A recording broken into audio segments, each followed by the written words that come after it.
History tells the story of the world and of our lives. Sometimes that history goes bump in the night.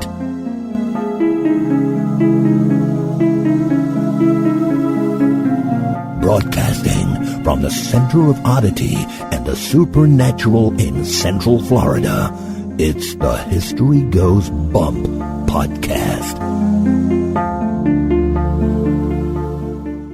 Hello, you spooktacular people. Welcome to this 49th episode of the History Goes Bump podcast. Ghost tours for the theater of the mind. I am your host, Diane. And this is Denise. And today's show, we are featuring Pocatello High School in Idaho. Yes, and this is going to be a really good one for anybody who survived what we thought were the horrors of high school. I know. Usually we had to worry about maybe a bully in the hallway, just not fitting in, acne, trying to get somebody to pay attention to you that you're interested in, going on a date with, or all the other angst that goes with being a teen. Imagine throwing into all of that a haunted high school. Haunts. Oh. This came up on our radar because I had been looking for some paranormal news to include in our newsletter. And if you haven't signed up for that newsletter, you can do it over at our website. This story had come up from January of 2015 with this closed circuit TV video that it's pretty compelling. We do have the video up in the show notes for today. Have a look at it. See what you think. Is that a ghostly figure? Is it just a piece of dust, lint, something like that in front of the video camera? I don't know. It looked very similar to me. Denise, is that video that we saw from Disneyland?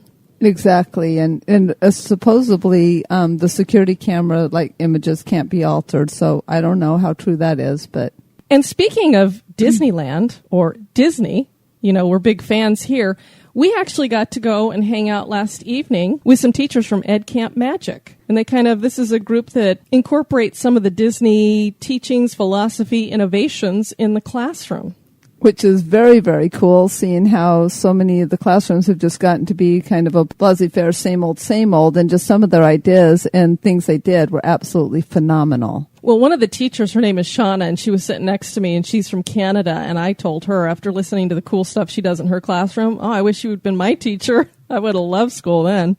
Exactly, but not only did we find out the teachers were there, we had people who knew about hauntings, so it was really a double whammy fun to get to know what they're doing. They got to share their experiences with us, with what we're doing, so it was just a really great evening. Thank you so much, Howie, for putting that together. As a matter of fact, one of the guys, his name was Ryan, he came up to us and we told him, we do this podcast about haunted history. And he's like, my mother-in-law is really into haunted history. And we said, that's cool. And he goes, yeah, she's from St. Louis and she's actually works at the Lemp Mansion. And we're like, are you kidding us? We've actually done a show on that. We're like, we did a show on that. And what really is a bummer is we actually had passed through the area, on our road trip. We stopped in St. Charles rather than in St. Louis. But I'm like, oh, man, if we would have known that, we could have stopped at the Lemp Mansion and gotten a private tour maybe. Especially since he said our dogs could have probably gone, and I had to miss the St. Charles tour because I was puppy sitting, although it was a great tour, and Diane got a lot of great info. But I could have gone on the one with his mother-in-law. Yeah, so we'll definitely have to check that out in the future because we are in that area every so often because we have family there. And Jeff Dixon, who's written the book collection Key to the Kingdom, which is about Disney and the history and that kind of stuff, he was talking about the church that he has his services out of right now and where his office is at in Longwood, Florida. He's like, oh, yeah, that one's haunted. And this is a pastor. And when he told us his experience, we're like, okay, it's like when police officers or firemen or somebody in the military tells you something, people perk up and listen because they're like, well, they're not going to make up some story about something. Well, same thing for a pastor, Denise. It's like he's not just going to make that up. Exactly. And the thing that I really loved about his story when they disclosed to him that the place was haunted and, there were some fears about it. And so he asked which was the most haunted room, which is usually the room you don't want. And when she told him that's the one he actually wanted, and she goes, are you kidding? He goes, well, what I figure is game on. And so it was really neat. And we definitely have on our list to make a trip up to Longwood, to visit his church, which I would love to go to one of his services because he uses a lot of innovative types of preaching. But B, also to visit his place of business. And here he has a book on the history of not only the building he's in, but in the whole surrounding area. So that would be fascinating and fun. And I have a feeling We'll be featuring that, the Longwood Village Inn, in a future broadcast. Oh, definitely. If you would like to check out our website, you can do that at historygoesbump.com. It's got the links to get to our blog. Our archives are up there. The 10 most recent shows are on the front page, where you can find us on social media. If you want to subscribe to the Crew Review newsletter, if you would like to donate to the show, you can do all of that there. We also have the Emporium up there. And from June 8th to June 11th of 2015, they have 15% off accessories. If there's something you'd like to pick up there, it does help the show. And we just want to let Levi know your mug is in the mail. So. It's on the way, Levi, so be looking for it. Hey, Denise, if people want to contact us for any reason, where can they do that? They can do that at historygoesbump@gmail.com. Are you ready to go to the haunted high school? In Pocatello, you betcha.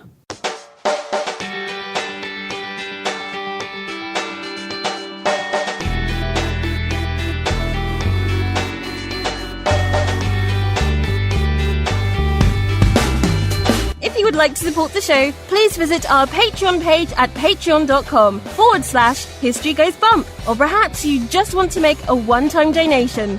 Click the donate button on our website at historygoesbump.com.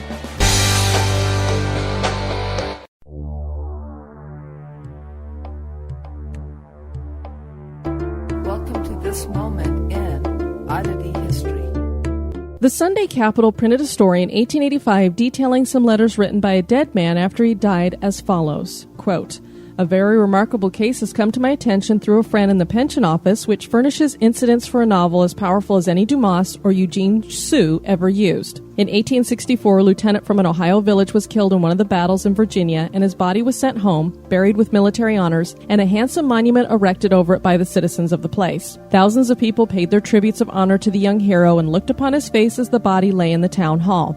He left a widow to whom he'd been married only a year, and for more than 20 years she's been trying to get a pension. But although she keeps fresh flowers upon her husband's grave, she cannot prove that he is dead. The records in the Adjutant General's office are perfect, and affidavits can be furnished from thousands of people who saw and recognized his lifeless body. But every few months she receives a letter from him written in a hand as familiar as her own. 2 letters never come from the same place. Now they are postmarked in Colorado, then in Texas, then in New York.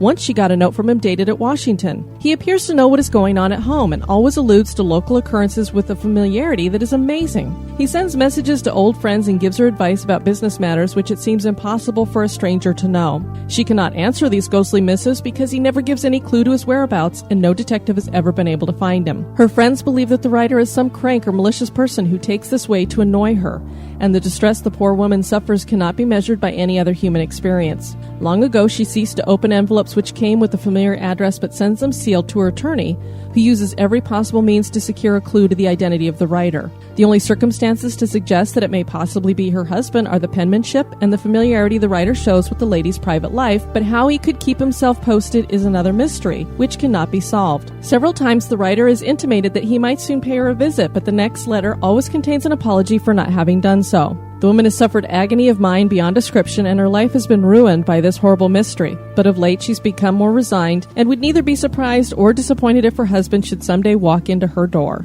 End quote. Whether her husband was writing her from the grave or someone was playing around, the whole experience certainly was odd. Pull the covers up tight. That chill you feel isn't the air conditioning.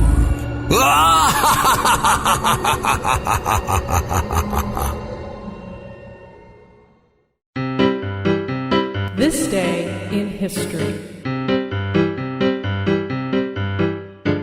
On this day, June 9th, in 68 AD, Emperor Nero ends his tyrannical reign at his own hand. The Emperor Claudius was grand-uncle to Nero, and he adopted the young man so that he could become his heir. Claudius had shared rule with Caligula, who had been one of the most evil leaders of all time. He had been murdered by members of the government to put a stop to his brutal ways in 41 AD. When Claudius was murdered by his wife in 54 AD, Nero became emperor and ruled from 54 to 68 AD. Nero's reign was challenged by his mother at a later date, and she pushed for Nero's stepbrother to become emperor because he was the true blood heir. Nero poisoned the boy. Nero ordered the murder of his mother in 59 AD. Nero would also have his wife Octavia executed after their divorce, which he initiated because he had impregnated another woman who he later married.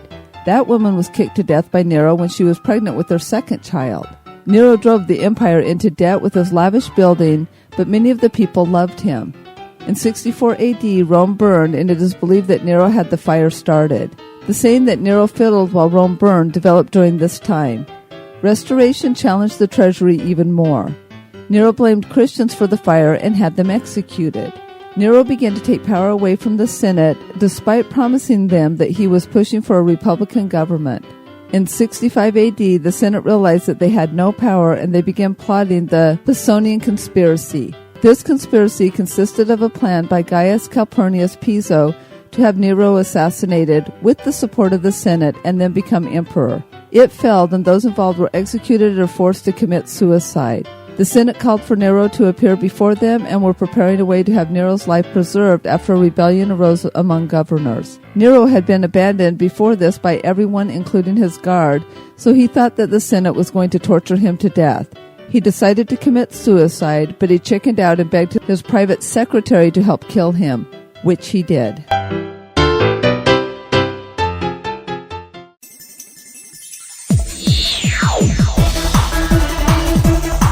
You're listening to History Goes Bump. Pocatello High School in Idaho is a beautiful historic school that has made the top 10 on a very unique list. Pocatello is one of the top 10 scariest high schools in America. Notice it didn't say most haunted, Denise. No, Diane, it's one of the top 10 scariest. There's more to this revelation than just whispered rumors among students in the hallways. Closed-circuit TV has picked up strange anomalies. One would think a school in Idaho would not be a place where multiple deaths have occurred, but Pocatello is different. One of the deaths was even part of a twisted suicide pact. Come with us back to school as we explore the halls and classrooms of Pocatello High School. The city of Pocatello is known as the gateway to the Northwest. The Shoshone and Bannock tribes had lived in the area for hundreds of years. The leader of the Shoshone was Chief Pocatello, and that is how the city derived its name. Fur traders were the first white men to come through the area. Nathaniel Wyeth was a Massachusetts businessman who headed west, leading 2 expeditions to the Pacific Northwest. He saw great promise in the area of agriculture, fishing, fur trading, and lumber. The second expedition led to Wyeth establishing Fort Hall in the area in 1834. He promoted the Oregon Trail heavily and helped Methodist missionaries on their way to Oregon. He would finally head back to Massachusetts for good in 1836 after giving up on his expedition due to unforeseen circumstances. He was not as prepared as he needed to be, and fur trading was dying because silk had become the preferred hat material. Fort Hall still held onto its prominence after the fur traders moved out because so many settlers were heading for the Northwest. The discovery of gold in 1860 convinced people to stop traveling through the area and to stay and settle. The Portneuf Valley, of which Pocatello is a part, became a hotspot where stage and rail lines came through. Union Pacific Railroad founded Pocatello Junction. By 1882, the place was an agricultural center that grew grain and, of course, potatoes.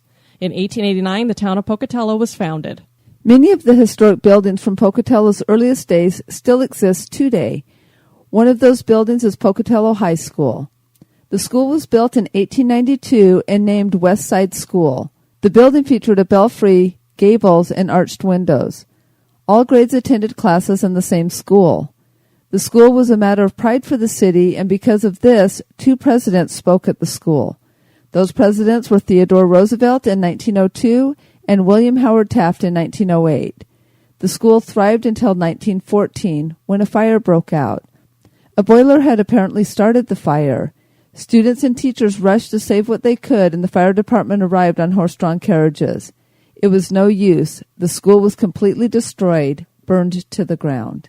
The town decided to rebuild the school in the former's footprint. Students met on the lawn and in churches while they waited for the new school to be built. The new school was finished in 1917. The school was expanded in 1939 and a gymnasium was added. Major renovations were done in 1996 and a new gymnasium was completed in 2006. The school would seem to be a typical high school until one hears about the supernatural occurrences that have been experienced within the school. A peculiarity of this high school is that a real skeleton was used in science classes. Obviously, the school decided this was not a good idea, and they switched to using a plastic skeleton. Apparently, the spirit behind the skeleton was not happy about the switch. Science teachers started finding bones from the real skeleton tucked inside cabinets and in other places within the science department. Which always makes you wonder, was it a school prank? And wow, I wonder how often, because I'd never thought about this, but I wonder how often this happened in some of these older schools, that they were using real skeletons. Was that something that went on back in the day? Because, I mean, obviously nowadays that would be big no-no. So it just makes you wonder. Yeah, I would think, because if they needed one for science and for study, they didn't have all the acrylics and things we have. So it makes sense they would just use a real skeleton for somebody who had donated their body. Or not. Sure, I don't know what. Or not. Or somebody donated it for them. So where did Aunt Jane? No. You know what's funny is that you would think that there would be more hauntings in association with the skeleton because they were using the skeleton and the body wasn't at rest, rather than being upset that, hey, they traded me in for plastic. I don't know. I think I'd rather be recognized than traded for plastic. Although, you know, with all the plastic surgery going on nowadays, a plastic skeleton probably is closer to what is accurate than the real deal nowadays. And all the preservatives, because especially in America, because Americans like decompose much slower than other countries. Then again, though, if you really think about it, there's that whole, that's gotten tons of popularity, that whole display that goes across the United States where they're using Body Wars? Body Wars, where they're using real bodies for that because it's more accurate than what they have with the other things. So, yeah, it seems like that's more of an accepted thing now. I remember when they first brought it out, there was a lot of people there was a bit of I don't know if you'd call it an outcry, but there was a lot of people who weren't so sure that that was appropriate. For me, personally, I don't want to go see it. No, you don't do well with real-life bodies. It's just like horror movies where they're being slashed and splatted against walls and stuff. You're like, oh, okay. Yeah, give me the fake stuff. You show me the real stuff, I'm done. Yeah, show her surgery, and our host passes out cold. It was in the 40s or 50s when two girls at the school decided that life for them was over. They made a pact with each other that they would commit suicide. Only one of the girls went through with the plan because the other chickened out. The girl who followed through with the horrible plan hung herself from her locker. She wore a distinctive perfume that is smelled in the hallways to this day. The most intense scent came from her original locker. It got so bad that her locker was finally removed. Custodial staff see a young girl's apparition in the hallways at night. Oh, what a horrible thing that would be. But I also wonder, like, what the other girl went through, because could you imagine some of the guilt that might be there, too? Yeah, and I'm wondering, did they have this agreement, like, we're both going to do this? Was it supposed to be at the same time, same day? I mean, obviously they didn't do it like, was it going to be right next to each other unless her friend kind of set everything up and said, you go first? But, you know, this wasn't just something from the 40s or 50s. I've heard recently about these suicide pacts, and I remember back in the 80s when I was in high school, and you were somewhat in high school still. I was in high school until 82, thank you. That there was a lot going on around suicide, because I remember we had a lot of the after-school specials, which they don't do those anymore, do they? I don't know. So some of you youngins, contact us and let us know. Yeah, I don't think they do after-school specials, but I know there was a lot of them that were like that, or they would do TV movie specials, and they talked a lot about it in school and stuff. I remember one of them, I think it had Molly Ringwald in it, where she committed suicide with her boyfriend. You know, they did. I wonder if TLC has kind of taken the place of that, because it covers a lot of those issues there. Maybe. On several occasions, the tinkling of piano keys has been heard coming from the music room at night. When someone goes to investigate, there's never anybody found playing the piano. Toilets flush on their own when no one is in the restrooms. The same thing happens with the lights. They are repeatedly turned on and off, and it gets so intense that police are called. The closed-circuit video that caught our attention features this light phenomenon. The video is considered to be the real deal because surveillance tape cannot be altered. The video also features what appears to be an apparition, and although some claim it could be something hanging from the front of the camera like a thread, the movement seems a bit too much like a human walking to convince us that it's just a string. There are other stories that we are not sure are true. One story claims a librarian hung herself from a chandelier in the library. Another story claims a boy drowned in the pool. The theater is very haunted according to some staff and students. A girl or a large shadow is seen sometimes in the rafters, and the story behind this haunting is that a jealous understudy strangled the girl in the locker room below the theater and took her place in the play. Whispers are heard throughout the school, and no one is found in the areas from which the whispering originates. Apparently, 6 deaths, Denise, have been associated with this school, which is, I think, quite a bit for, obviously the school's been around for more than 100 years, but still, that's a lot for a high school. Well, and for those to be in the school, like you might have a lot in the school without being a mass killing, like at different times. Because, I mean, That's true. That's true. I hadn't really thought about that, and being that we come from Colorado where Columbine kind of started all this, I guess there are a lot of deaths that do happen at a high school now. But for them to be separately, that's very different, not from one single person going off, that there's all these different things. Is there more spirit at Pocatello High School than just school spirit? Have the deaths of so many led to strange occurrences at the school? Do some students refuse to leave the school in the afterlife? Is Pocatello High School haunted? That is for you to decide. And this video that we have posted up on the blog has been featured in a ton of news stories all over the place. Probably a lot of our listeners have heard about it. So have a look, see what you think. You decide. That's the way the show runs. Our next show, Denise, is going to be on the legend of the Devil's Footprints. That sounds very creepy.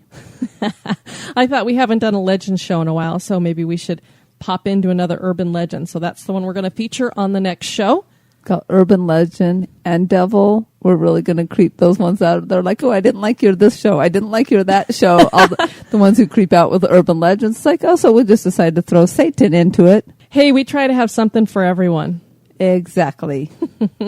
Well, thank you guys again for listening to the show. I have been your host, Diane. And this has been Denise. You take care now. Bye-bye.